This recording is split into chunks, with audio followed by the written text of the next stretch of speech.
আসসালামু আলাইকুম।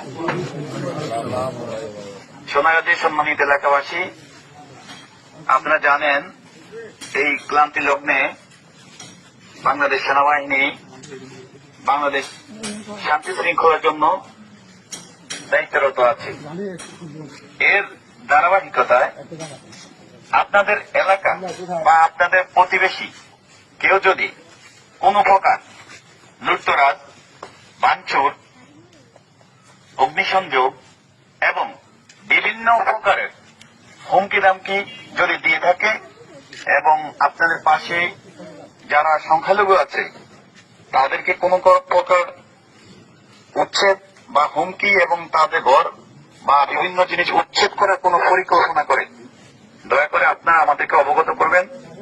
আমরা সোনাগাজী মডেল থানায় আছি এবং আমরা ইনশাআল্লাহ প্রশাসনের সহায়তায় আমরা আপনাদেরকে সর্বাত্মক সহযোগিতা করব। তো আপনারা সকলে ভাই ভাই, কেউ হানাহানি, মারামারি, কাটাকাটির মধ্যে যাওয়ার দরকার নেই। আমাদের কাছে কোনো রাজনৈতিক পরিচয় নাই। দুষ্কৃতকারী সে অপরাধী, সে কোনো দলের হতে পারে না। অতএব আমরা চাই দেশে শান্তি, আর বাংলাদেশ সেনাবাহিনী অবশ্যই দেশের শান্তির জন্য সর্বদা নিয়োজিত আছে, ইনশাআল্লাহ থাকবে।